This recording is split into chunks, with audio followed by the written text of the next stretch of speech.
আসসালামু আলাইকুম সবাইকে। আজকে হচ্ছে আমার ফার্মের সেকেন্ড ধাপের যে কাজ ওটি ওগুলা করার চেষ্টা করতেছি।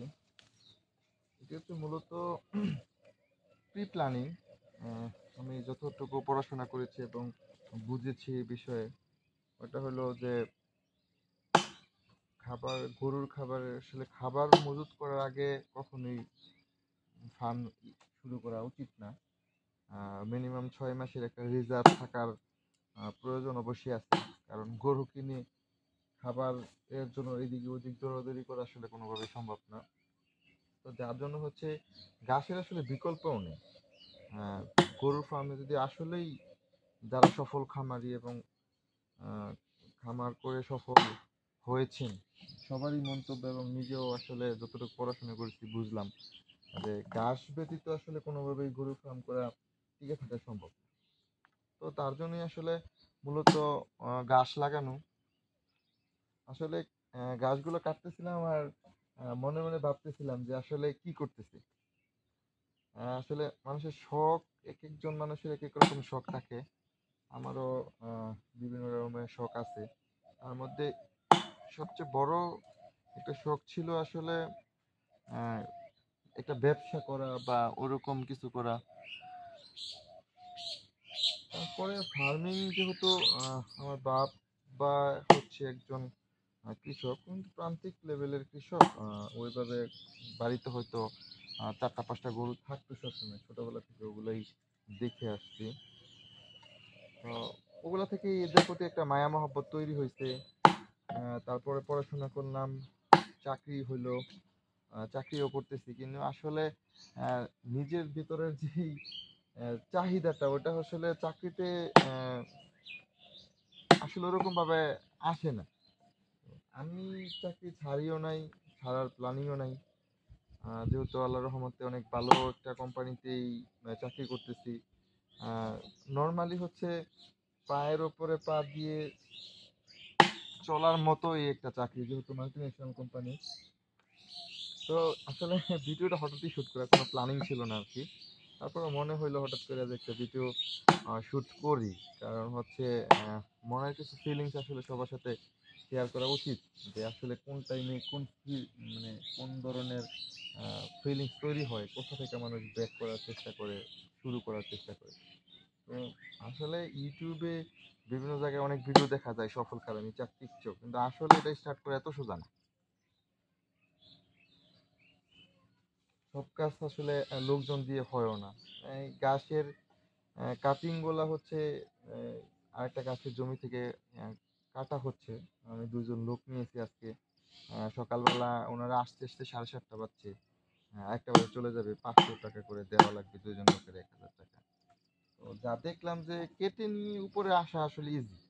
এখানে কাটিং পিস গুলা কাটা অনেক সময় সাপেক্ষ ব্যাপার। এটা দেখা যাচ্ছে যে 100 কাটিং, 500 কাটিং কাটতে কাটতে একজন লোকের একদিন চলে যাবে যতটুকু বুঝলাম। তো তার জন্য আবার লাগানোর খরচ আছে, সব দিক দিয়ে খরচ। তাই চিন্তা করলাম যে ঠিক আছে, ওরা যেহেতু কাটতেছে, আমি উপর থেকে দেখি যতটুকু পারি। এটা পিসগুলো, এটা মূলত জারা ঘাস। আমাদের এখানে, আমি যেখানে ফার্মটা করতেছি, এখানে জারা ঘাসটাই ভালো হয়। এখানে জমিতে অল টাইম পানি থাকে, নেপিয়ার পাংচাং এগুলো এখানে করা সম্ভব না। জারা গাছটা এমনিতেই আহ, গরুর জন্য ভালো। তারপর এটা একটু ব্যয়বহুল কম, একবার লাগায় ফেললে অত ট্রিটমেন্ট করতে হয় না, এত খরচ নাই, এটা হয়ে যায় এই পাশ থেকে ওই পাশ পর্যন্ত। যা দেখলাম এখানে আশেপাশে অনেক আছে। আমার ফার্মটা মূলত একটা বড় একটা বিল টাইপের। পানি যায় অল টাইম আর কি, থাকে পানি বছরের 9-10 মাস।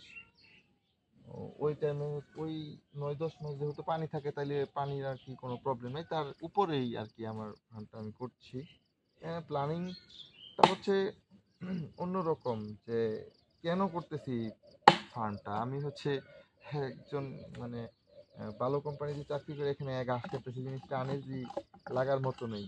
কিন্তু তারপরেও আনইজি বলতে, হ্যাঁ আনইজি লাগে। মানুষজন বলে যে কি করে না করে এই গাছ কাটতেছে। আসলে নিজের কাজ নিজে করা এটার একটা মজা আছে, যতটুকু সম্ভব করা। আর ফার্মটা এটলিস্ট মানুষ দিয়ে আসলে কন্ট্রোল করে যদি কেউ সাকসেসফুল হয়েছে এরকম আমি খুব কম দেখছি আর কি। এর চেয়ে বেশি আমি দেখি নাই, কম দেখছি। তাই যেহেতু এটা হচ্ছে শখের জিনিস, আমি চাই যে এখান থেকে বেনিফিট তো আসলে তো বেশি আশা করা যায় না, তারপরও হচ্ছে মানে অ্যাটলিস্ট কিছু জিনিস নিজের ফ্যামিলির জন্য খাওয়ার জন্য হচ্ছে অর্গানিকতার একটা প্রয়োজন আছে। যেটাই কিনি ওইটাইতেই বিভিন্ন ধরনের প্রবলেম, তো এখানে তো সবকিছু উৎপাদন করা সম্ভব। পাশে জমি আছে, এখানে ছাগল পালা সম্ভব। নিচে যেহেতু অল টাইম পানি থাকে, হাঁস পালা কোনো ব্যাপারই না। 50% খাবারও লাগবে না হাঁসের, যদি ওরকম ভাবে জাস্ট একটা নেট দিয়ে আটকায়া হচ্ছে ছাইড়া দেওয়া যায়, পালা যাবে, কোনো ব্যাপার না। আর দেশি মুরগিটা হচ্ছে আমার খুব পছন্দের একটা জিনিস, মানে দেশি মুরগির আমার সবই ভালো লাগে। এটা ডিম আমি খাইতে খুব পছন্দ করি, এবং বাজার থেকে অনেক ডিম কিনছি আমি, ঠগা খাই সবসময় কিন না। আহ, 4 হালি কিনলে দেখা যাচ্ছে আহ, একটা দুইটা করে প্রতি হালিতেই আছে আসলে নষ্ট থাকে। তো আমি 80 টাকা দিয়ে 4টা ডিম কিনি, ওই 4টা ডিমের মধ্যে একটা ডিম আবার নষ্ট থাকলে তো 3টা ডিম 80 টাকা পড়তেছে। এটা কেমন হলো, মানে কতটুকু ভাবে সম্ভব?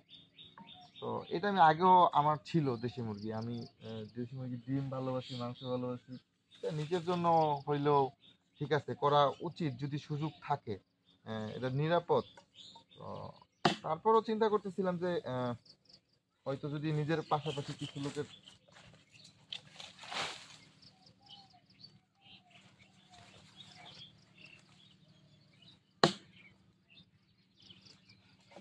কাটিং তো কাটতে অনেক সময় লাগে। হ্যাঁ তো লাগবেই। হুম।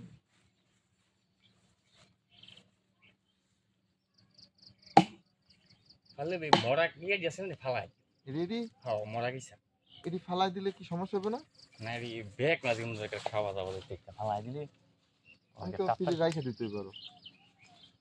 আমাকে তো ফালাই দেবো বা যাই তো পরে ফালাই দিলে। হ্যাঁ হ্যাঁ, তো সমস্যা নেই।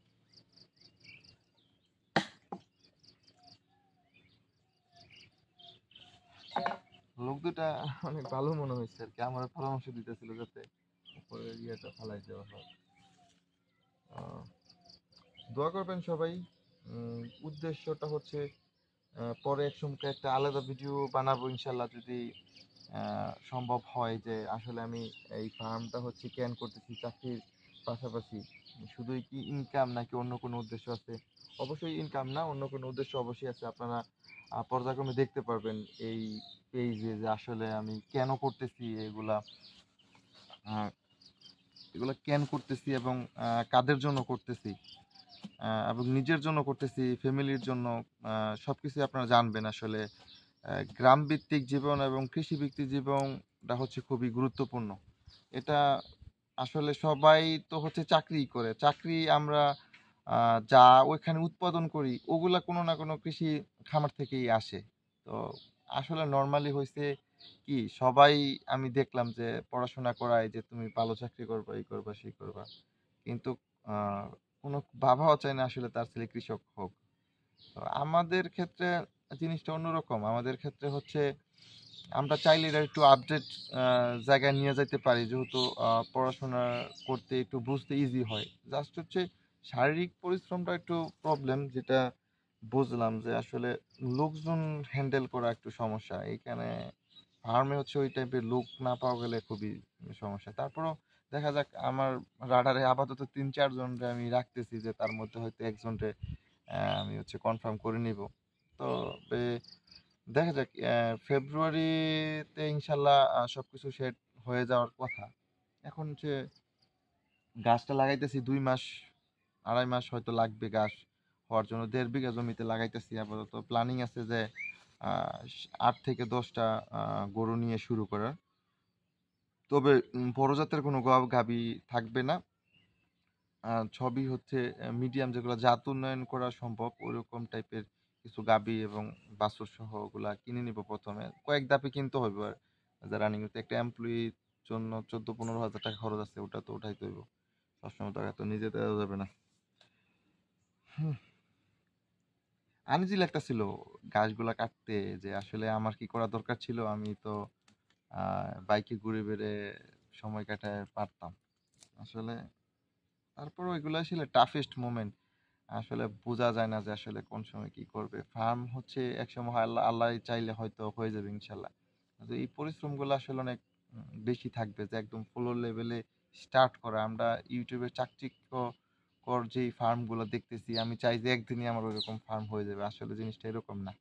ফিল্ডে নামলে বোঝা যায় যে আসলে আহ, কতটা কষ্ট এটা প্রত্যেকটা জিনিস। আমি হচ্ছে আহ, এই যে এই পাশে হচ্ছে আমার ফার্মের হচ্ছে বাউন্ডারি দিচ্ছি, এখানে টিন দিয়ে বাউন্ডারি দিব। তারপরে হচ্ছে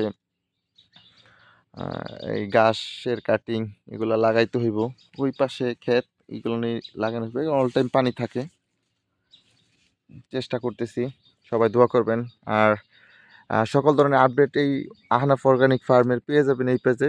সবাই সাবস্ক্রাইব করে পাশে থাকবেন, এবং আশা করি নিজেও অনেক কিছু শিখবো, আপনাদেরকেও শেখানোর চেষ্টা করব। যেহেতু ফার্মটা হচ্ছে একদম নিউ, আপনারা আসলে প্রসেসিংটা বুঝতে পারবেন। এই কারণে আমি প্রথম অবস্থা থেকে ভিডিওগুলো করার চেষ্টা করতেছিলাম। আমার কোনো ক্যামেরাম্যান নাই, আমি নিজেই করতেছি আপাতত। সেট আপটাও তো ভালো জানিও না ইউটিউব কীভাবে নেয় এবং হচ্ছে ওরকমভাবে। তবে প্রসেসিংটা হয়তো বুঝতে পারবেন যে একটা ফার্ম স্টার্ট করলে কি কি করতে হয়। আমি কিছুদিন আগে হচ্ছে যখন হচ্ছে বাউন্ডারি কাজ শুরু করতেছিলাম, এক জায়গায় একটা ঘাসের মেশিন পাইছি, ওটা কিনে নিয়ে আসছিলাম। এখন হচ্ছে এবার জমি কিছু নেওয়া হয়েছে লিজে, এবং ওগুলা করার চেষ্টা করতেছি। বাউন্ডারি দেওয়ার পরে শেড তৈরি করব, শেড তৈরি করার পরে ঘাস হইলে তারপরে হচ্ছে যে একটা লোক বা ব্যবস্থা করে তারপরে হচ্ছে গরু তুলবো। তারপরে প্ল্যানিং আছে ছাগল এবং হাঁস মুরগি সব কিছুই সমন্বিত করার। কিছু ভেজিটেবল এখন হয়তো ফ্যামিলি চাহিদার জন্য আহ, করার চেষ্টা করব। তবে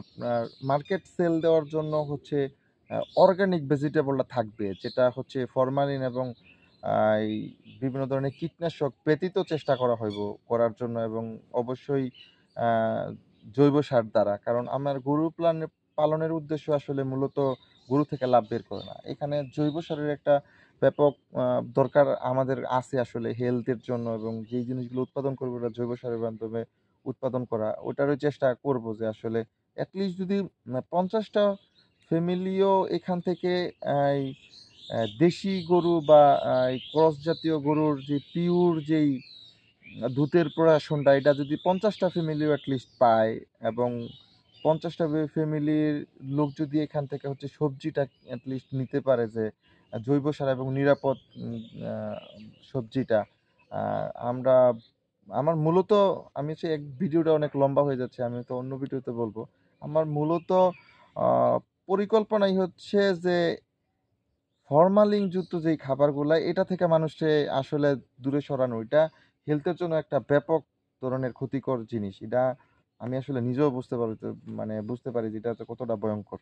তা আমি হচ্ছে ওটার জন্যই আসলে কয়েকটা জিনিসের ব্যবস্থা করার চেষ্টা করব। এটা হচ্ছে সে ফার্মের যেই ব্রয়লার মুরগিটা খায়, এটা থেকে সে সপ্তাহে 7 দিন খাওয়া থেকে সপ্তাহে 1 দিন একটা দেশি মুরগি খাওয়া আমার কাছে অনেক বেটার। ডিমটা খাবে সে দেশি, এবং সে দুধ খাবে, এবং ভেজিটেবল যেটা খাবে এটা হচ্ছে অর্গানিক ভাবে উৎপাদন করা জৈব সার মাধ্যমে।